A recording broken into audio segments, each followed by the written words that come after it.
할렐루야. 알버트 윌터스라는 교수님께서 이 창조, 타락, 구속이라는 책을 썼습니다. 이 창조, 타락, 구속이라는 책에서 이런 말을 했어요. 그리스도가 성취하신 구속은 창조 세계의 모든 영역을 회복한 재창조라, 이렇게 이야기를 했습니다. 이 말의 뜻은 다시 말씀드려서 예수님의 십자가 구속 사건은 단지 믿는 자에게만 한정된 이 좁은 그런 영역이 아니라 아담과 하와의 범죄로 인해 망가져버린 전 우주적인 이 손상된 이 부분이 회복되었다는 뜻입니다. 이런 차원에서 우리의 세계관도 예배당 안에만 매여 있지 말고 교회 밖 세상도 포함해야 되고, 더 나아가서 성도라면 교회는 물론이거니와 세상을 변화시키는 변혁자가 되어야 할 것입니다. 물론 예수님의 이 십자가 구속의 핵심은 죄와 허물로 죽었던 바로 선택받은 우리를 살리신 것입니다.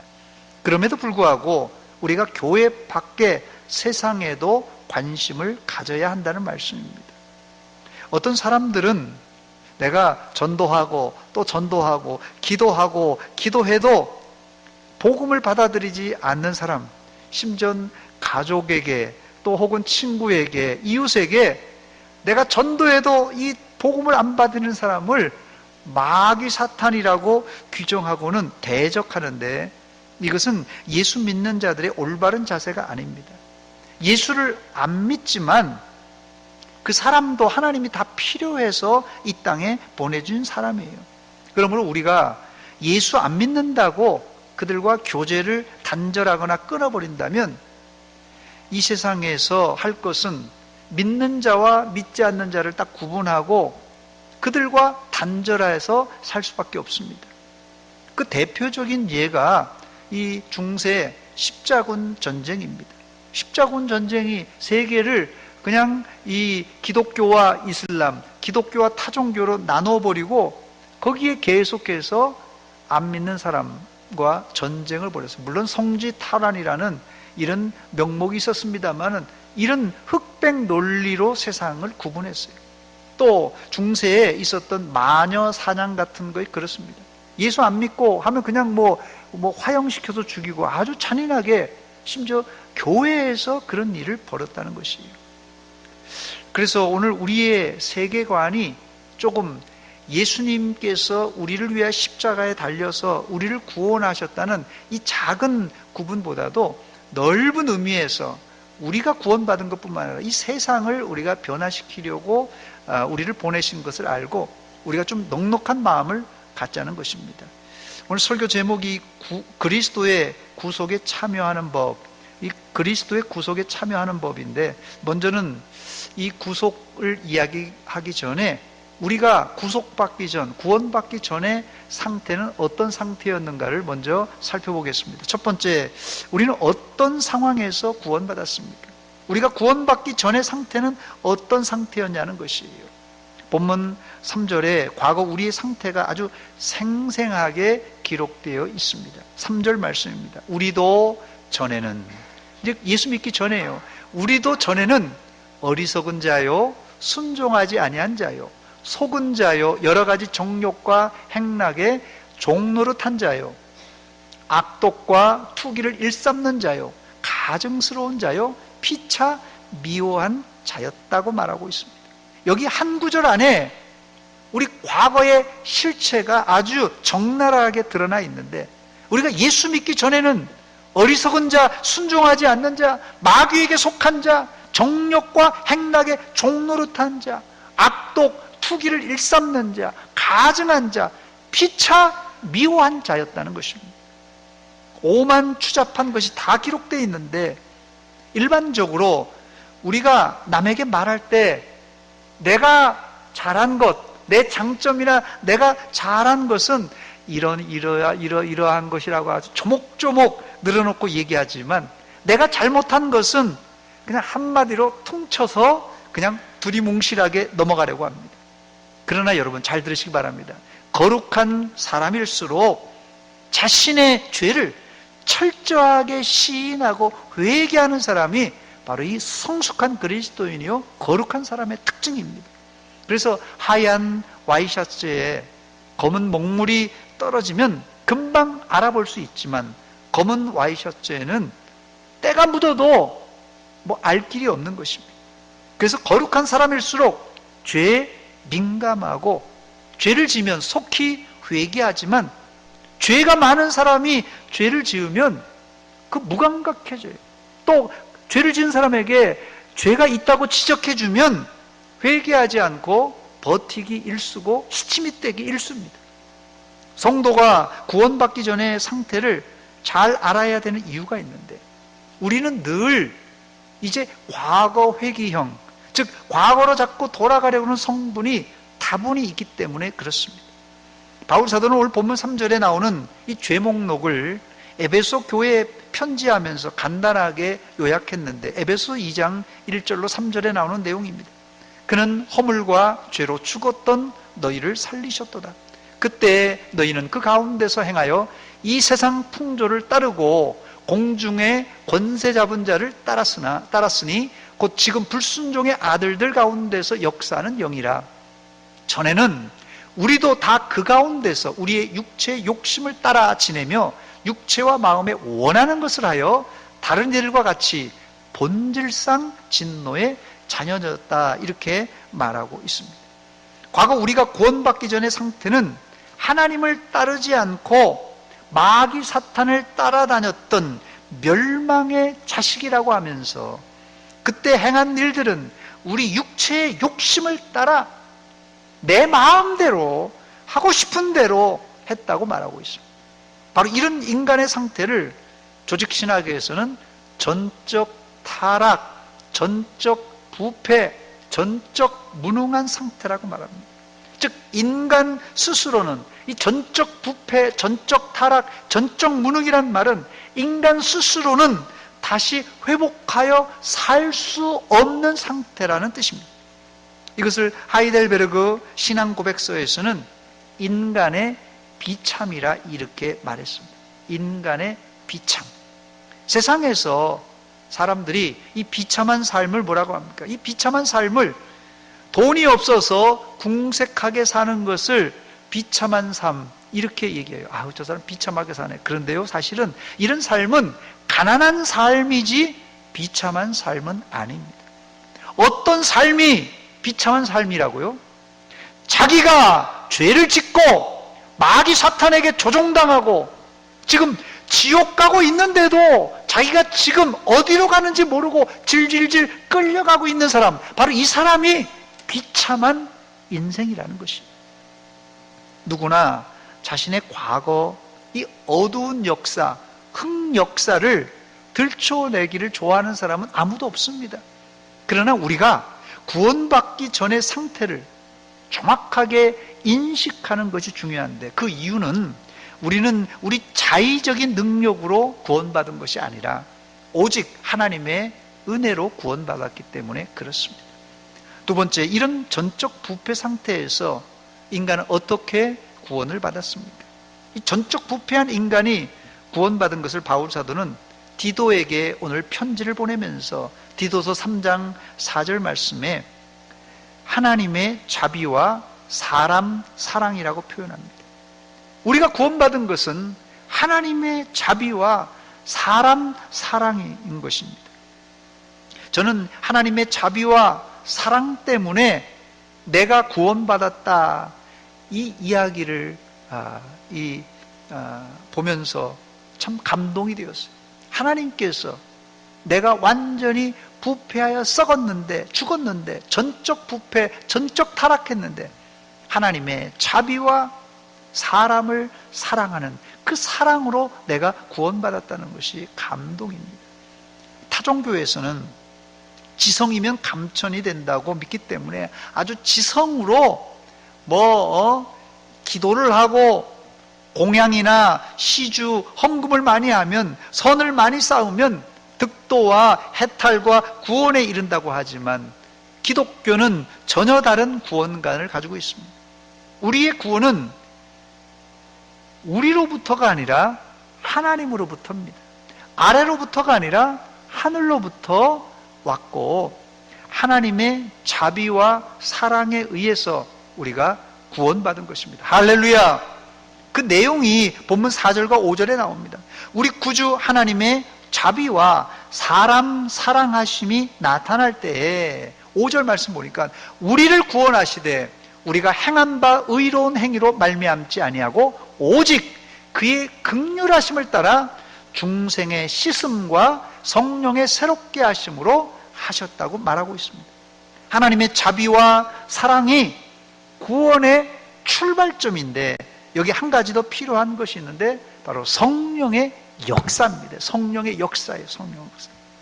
5절 하반절에 보니까 오직 그의 긍휼하심에 따라 중생의 씻음과 성령의 새롭게 하심으로 하셨다고 말씀하고 있어요.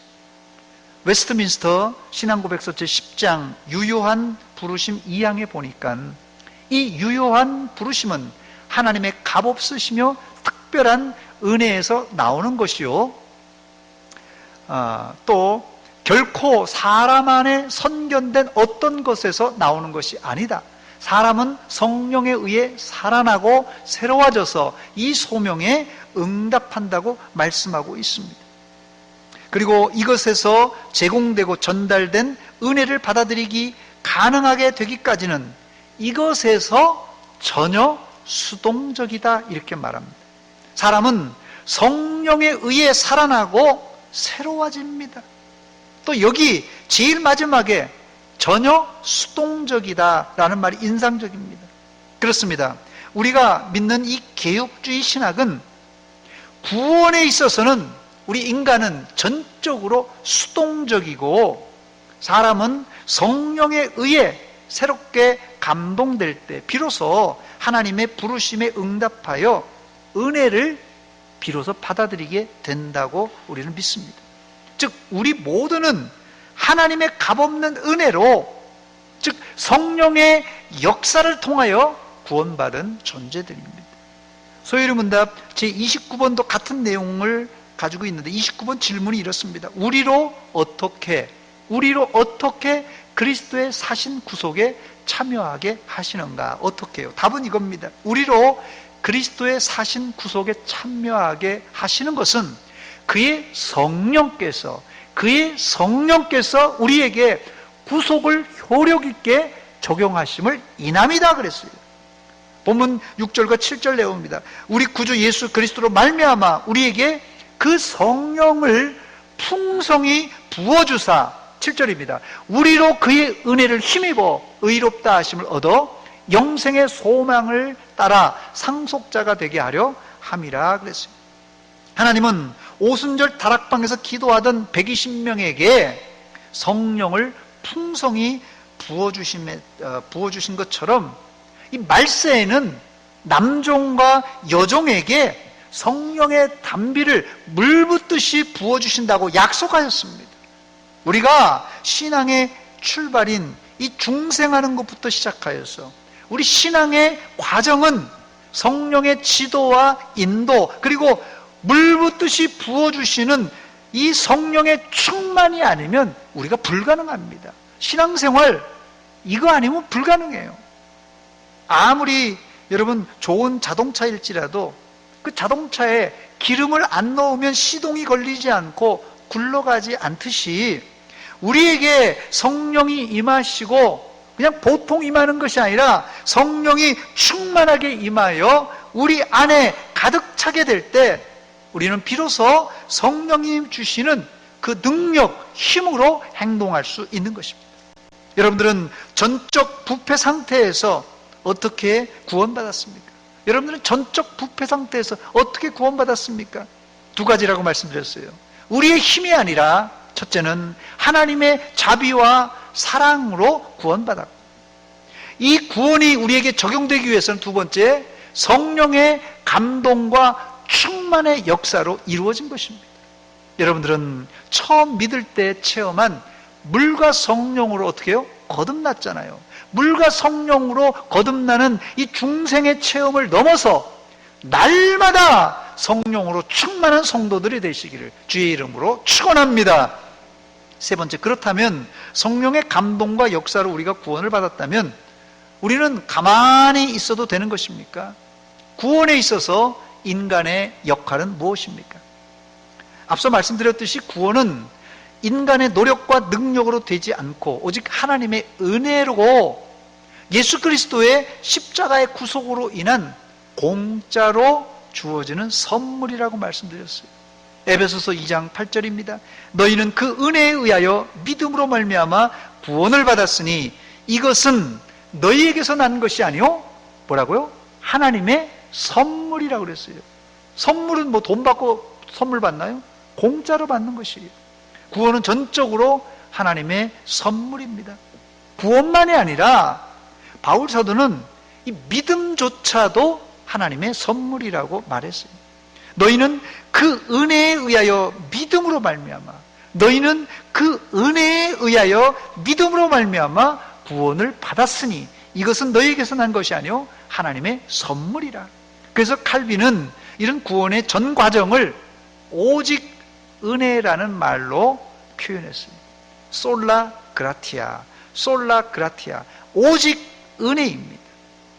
그렇다면 구원에서 인간의 역할이란 아무것도 없는 것입니까? 그렇지 않습니다. 결코 성경은 우리의 구원을 감나무 밑에서 입만 크게 벌리고 누워있으라고 하지 않습니다. 구원은 하나님의 공짜로 주시는 선물이지만 이 선물을 주시는 하나님께 우리는 믿음으로 반응해야 됩니다.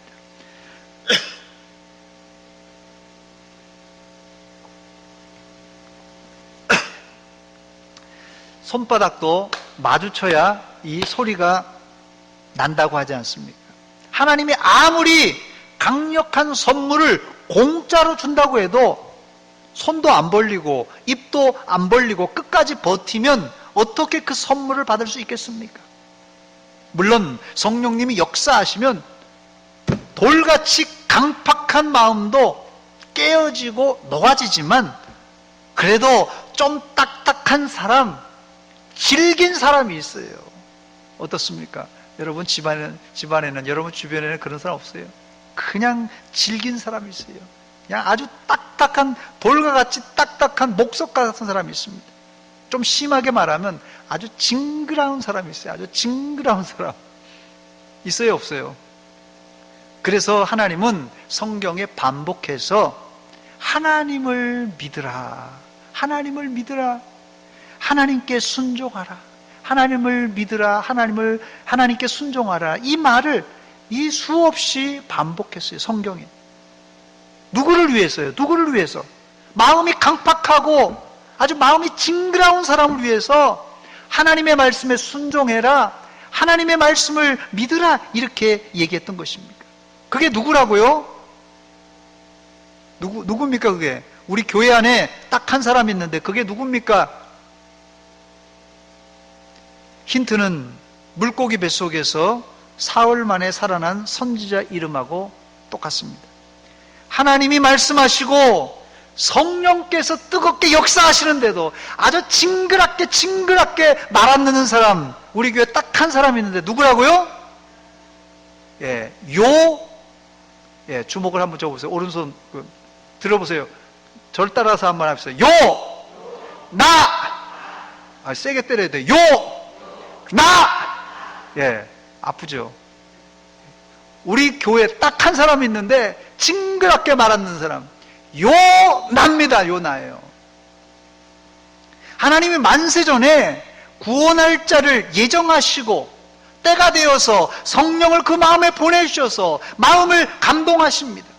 그러면 성경에 나와 있는 대로 교과서대로 한다면 당연히 성령의 감동을 받아서 순종하고 하나님을 잘 믿을 것 아닙니까?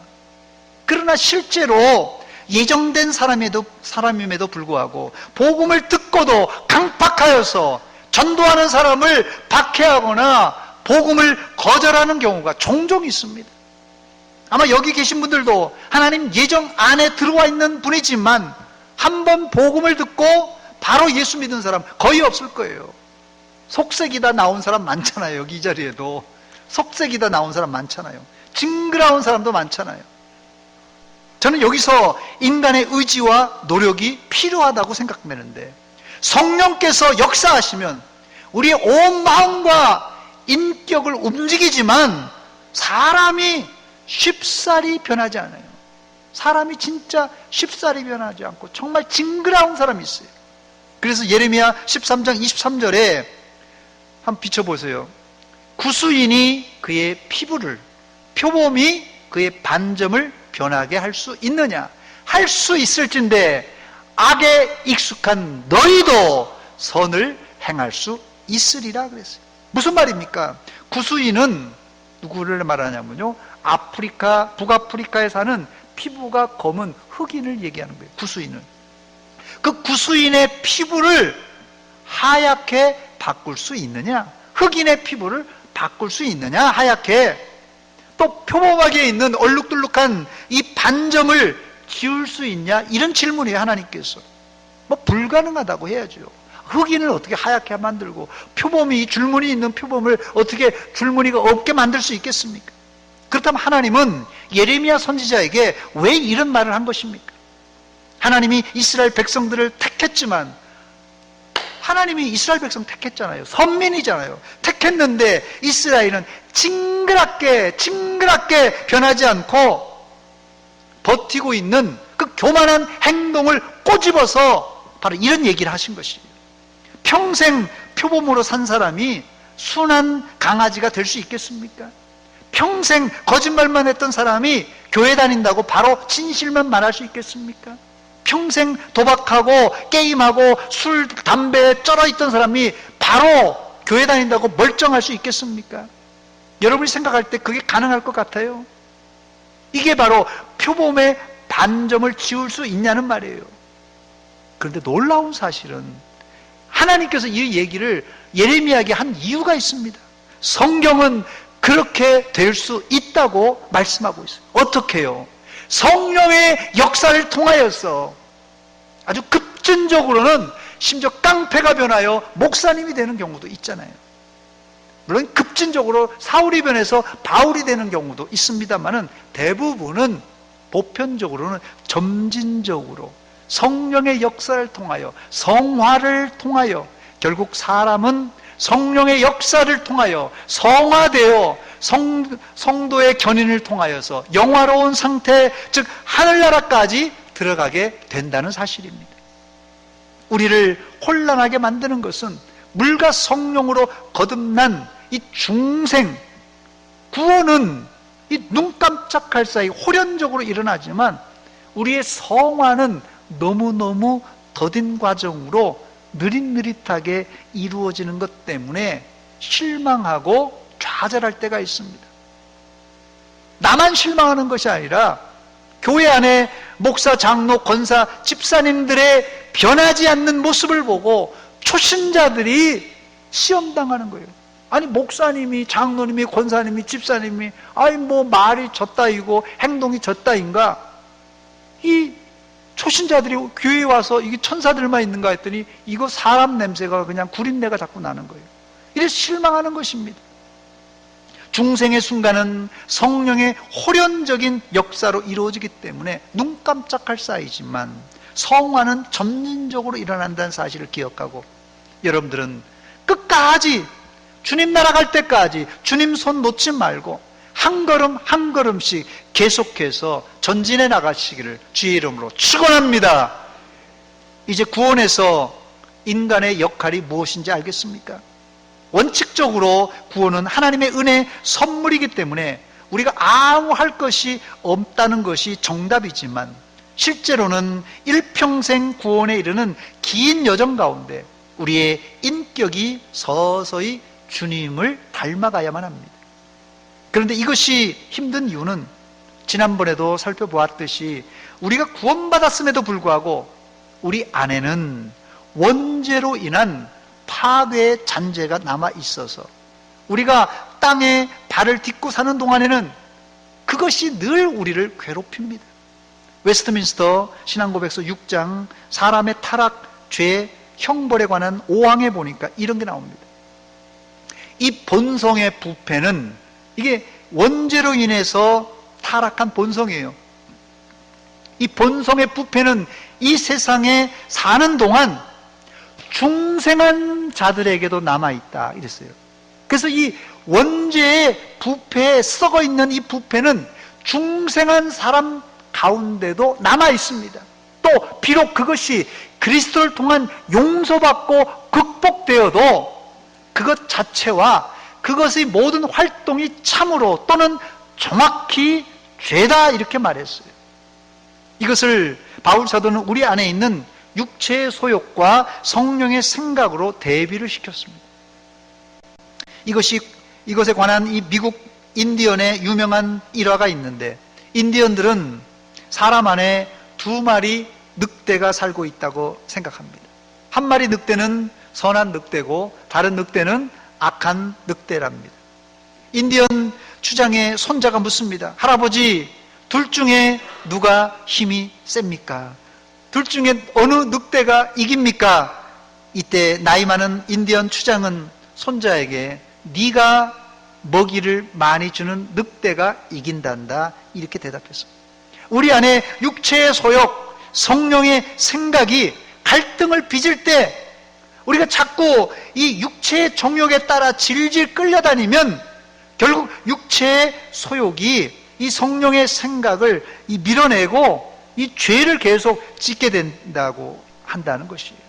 그렇지만 성령의 생각에 따라서 성령의 지도를 받아서 성령의 말씀에 순종하면 이제 서서히 죄를 끊고 거룩한 성화의 삶을 살 수 있다는 말씀입니다.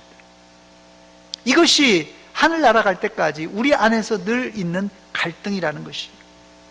이것이 바로 원죄의 부패성입니다. 원죄가 남아있는 잔재의 이런 결과예요. 바울 사도는 이 말을 로마 교인들에게 편지를 쓰면서 이야기를 했어요. 로마서 8장 12절로 14절입니다. 그러므로 형제들아, 우리가 빚진 자로 돼 육신에게 져서 육신대로 살 것이 아니니라. 너희가 육신대로 살면 반드시 죽을 것이로되 영으로서 몸의 행실을 죽이면 살리니. 14절입니다. 무릇 하나님의 영으로 인도함을 받은 사람은 곧 하나님의 아들이라 이렇게 말씀했습니다. 여러분들은 육체의 정욕대로 하라는 유혹을 계속 받아요. 육체의 정욕대로 하는 건 쉽게 편리하게 아주 그냥 이렇게 살려고 자꾸 부추깁니다. 마귀 사탄이 자꾸 우리가 육체 정욕대로 재미있게 살라고 자꾸 부추겨요. 이런 유혹을 받을지라도 하나님의 영, 성령의 인도함 받아서 하나님의 자녀의 경건한 삶을 사시기를 주의 이름으로 축원합니다. 말씀을 마칩니다. 오늘 우리가 어떻게 그리스도의 구속에 참여할 수 있는가? 이 구속에 참여하는 법을 알아보았는데요. 소요리 문답 29번의 질문입니다. 우리를 어떻게 그리스도의 사신 구속에 참여하게 하시는가? 답을 한번 보여주시기 바랍니다. 여러분이 답을 한번 읽어보시기 바랍니다. 시작. 우리로 그리스도의 사신 구속에 참여하게 하신 것은 그의 성령께서 우리에게 구속을 효력 있게 적용하심을 인합니다. 아멘.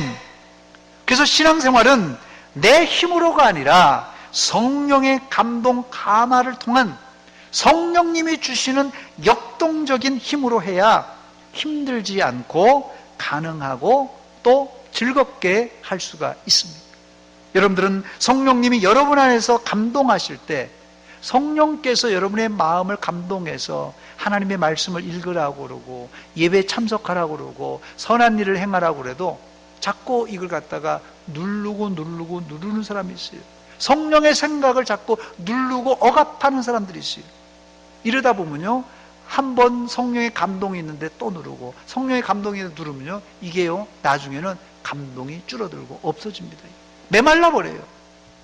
성령의 역사가, 성령의 이 은사들도 마찬가지입니다. 사용해야 돼. 계속 이게 활발하게 나오는데 성령의 은사도 사용 안 하고 하면 자꾸 사정이 맙니다.